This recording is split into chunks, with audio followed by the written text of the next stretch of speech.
Semua orang di dalam kehidupan dunia itu pernah atau bahkan sering merasakan lelah. Karena dunia ini adalah tempat orang bermujahadah. Semuanya diraih dengan mujahadah. Gak ada yang didapatkan di dunia ini dengan cara yang mudah. Karena tabiat dari dunia itu adalah tempat bersusah payah. Fitrahnya dunia adalah tempat orang bercocok tanam, bukan memetik hasil. Yang namanya bercocok tanam, kalau kita melihat pada kehidupan para petani atau para pekerja di ladang, di sawah, di kebun, maka kita akan melihat akan melihat kelelahan, keletihan, dan kesusah payahan yang luar biasa.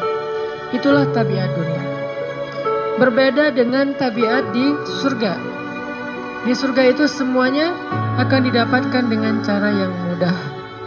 Bahkan sebagian riwayat mengatakan seorang perempuan di surga apabila inginkan seorang anak, maka Allah Subhanahu wa taala akan memberikan anak padanya saat itu juga tanpa harus bersusah payah mengandung selama 9 bulan. Saat ini pengen punya anak dengan spesifikasi tertentu, maka saat ini juga dia akan diberikan anak bayi tanpa harus mengandung 9 bulan lamanya, tanpa harus susah-susah menyusui. Allah akan datangkan untuk dia bayi yang dia sukai, kemudian Allah datangkan orang-orang yang akan pelayan-pelayan yang akan merawat dan membesarkan bayi itu untuk dia. Karena di sana dia adalah seorang ratu yang tidak perlu lagi bersusah payah. Di surga itu ketika seseorang menginginkan makanan, maka Allah Subhanahu wa taala mendatangkan untuknya makanan dengan cara yang sangat mudah. Bahkan ketika dia menginginkan buah-buahan, maka pohon itu akan menunduk untuknya sehingga dia bisa memetik buahnya tanpa harus bangun dari tempat duduknya jika dia menginginkan itu.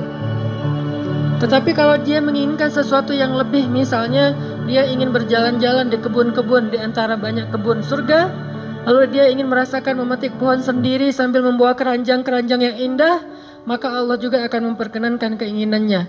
Kaifa yasha, sebagaimana yang dia inginkan. Berbeda dengan dunia. Di dunia, apapun yang kita inginkan itu harus melalui mujahadah, melalui ikhtiar. Bahkan ketika kita ingin menjadi orang yang sekedar tidur-tiduran pun, Allah Subhanahu wa taala mentakdirkan tidur pun lelah. Tidur aja capek. Duduk capek. Ada orang yang duduknya capek akhirnya dia berdiri. Ya. Ada orang yang capek berdiri akhirnya pengen duduk. Kapan duduknya capek pengen berdiri? Salah satu yang sering saya alami itu kalau lagi naik pesawat. Apalagi pesawat penerbangan 9 jam, 10 jam itu pasti capek banget duduknya tuh. Sehingga kita menginginkan seandainya ada uang kita pengen duduk di kelas bisnis. Tapi karena nggak mampu membeli tiket yang 3 kali lipat lebih mahal di kelas bisnis, ya nggak apa-apa lah di kelas yang biasa ekonomi. Tapi ketika lelah 4 jam, 5 jam pesawat berjalan itu udah luar biasa lelahnya, akhirnya berdiri mondar-mandir di antara lorong pesawat. Artinya duduk aja capek. Nggak ngapa-ngapain, suruh duduk doang. Nggak seperti orang dulu yang berangkat haji atau umroh, naik kapal, lewat darat, pas sampai di laut naik kapal dengan ontanya, dengan kudanya. Orang dulu mencari ilmu itu dengan mujahadah yang luar biasa. Dengan naik onta berminggu-minggu, ini naik pesawat cuma 9 jam, capek. Yang nggak ada guncangan, biasanya guncangannya cuma pas di awal sama pas mau landing doang. Di atas udah jarang ada guncangan karena dengan ketinggian tertentu dan pesawatnya besar. Tapi itu juga capek. Naik kereta coba, dari Jawa ke Bandung misalnya. Sebutlah dari Semarang, dari Malang, dari Surabaya naik kereta 10 jam. Itu aja capek. Nggak usah jauh-jauh, Bandung Jakarta aja 3,5 jam. Itu pun capek.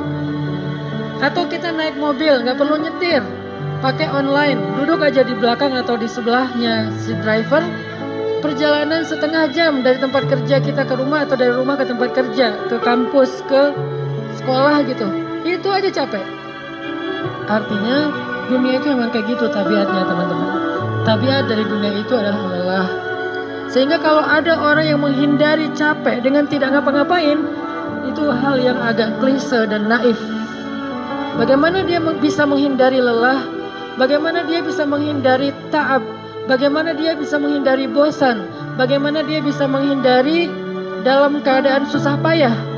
Sedangkan dia masih berada di sebuah tempat, bumi, dunia yang tabiatnya memang tempat bersusah payah dan lelah.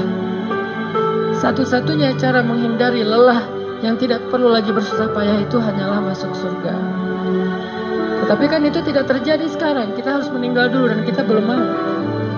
Ada yang mau meninggal masuk surga sekarang? Kalau dijamin sih insya Allah ya. Masalahnya nggak ada jaminan. Kalau para sahabat enak, mereka dapat jaminan. Surga Bilal, sebelum Bilal meninggal, Rasulullah udah bilang, Bima sabaktani ilal jannah ya Bilal. Dengan apa kamu mendahului aku ke surga wahai Bilal? Dengan wudhu dan sholat syukur wudhu. Begitu juga nanti ada sahabat lain yang dijamin masuk surga bighairi hisab wala azab. Salah satunya adalah Ukasyah. Kalau kita tidak ada jaminan apapun di akhirat kecuali berikhtiar dan bermujahadah untuk bisa mendapatkan kebaikan sebanyak mungkin di sisi Allah. Sehingga alangkah naifnya seseorang yang menghindar dari ta'ab wal ham wal gham. Dia berusaha menghindar dari lelah, menghindar dari susah payahnya kehidupan, menghindar dari beban-beban hidup. Itu nggak bisa dilakukan karena kita masih berada di dunia. Yang perlu kita sekarang coba pilih adalah kita mau lelah untuk hal yang sia-sia? Apakah kita mau lelah untuk hanya bersenda gurau? Apakah kita mau lelah hanya untuk hal yang tidak ngapa-ngapain? Atau justru lelah kita itu untuk sesuatu yang mudah-mudahan beribadah kepada Allah? Makanya disebut dengan lelahnya menjadi lillah. Karena dua-duanya lelah. Ada orang yang pergi ke masjid lelah, capek pergi ke masjid. Tapi ada juga orang yang berbuat dosa, itu juga lelah. Memangnya kalau kita beribadah lelah terus berbuat dosa nggak lelah? Banyak orang yang berbuat dosa lelah dan kita pernah merasakan kehidupan seperti itu.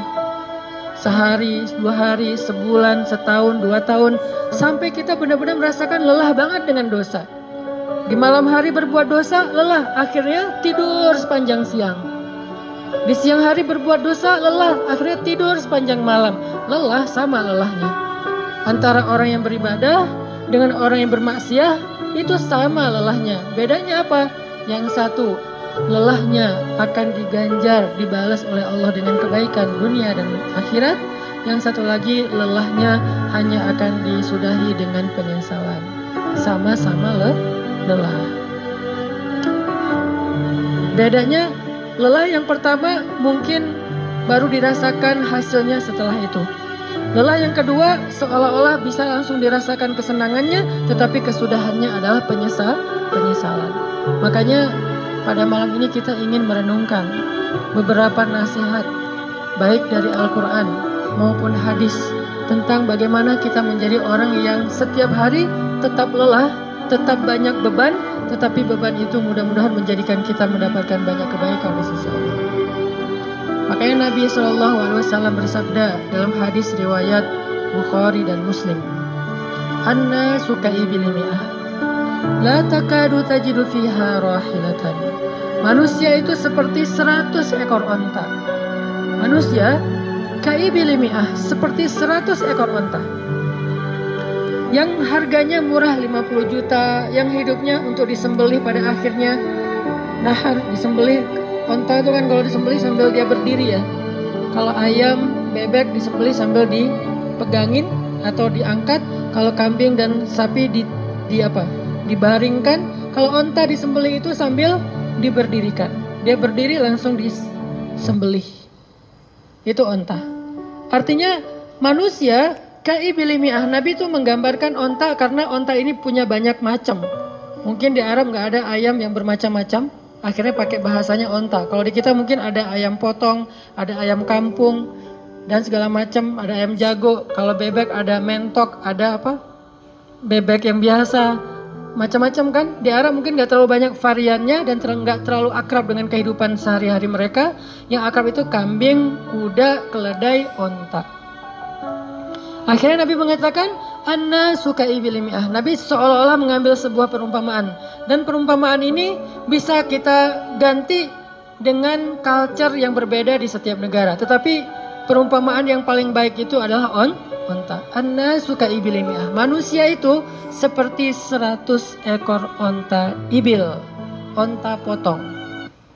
Yang hidupnya hanya untuk disembelih oleh tuannya, kemudian dagingnya dimakan atau dijual. Kenapa bisa begitu murahnya? Cuman 50 juta, 40 juta dan berakhir dengan disembelih? Karena onta ini hidupnya tidak istimewa. Dia hidup hanya untuk makan, minum, tidur, dan berkembang biak. Cuman itu misi dari kehidupan dia.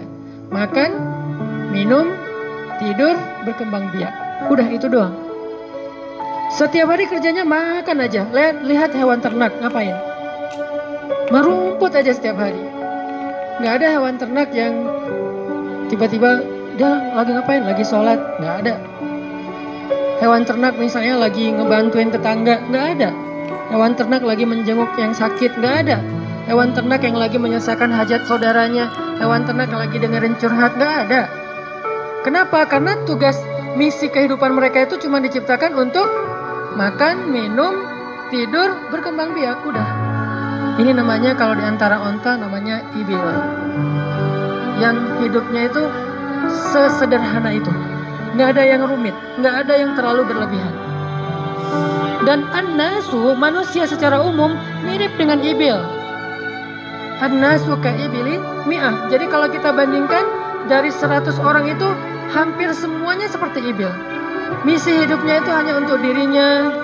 Gimana caranya biar bisa makan, gimana caranya biar bisa istirahat dengan nyenyak, tidur, gimana caranya biar punya keluarga, berkembang biak, punya keturunan, dan kemudian dengan keluarganya dia punya family time, kapan liburan, makan di rumah, jalan, segala macam. Cuman itu misi dari kehidupannya. Sehingga Nabi menyebut mereka yang misi kehidupannya hanya dirinya dan keluarganya,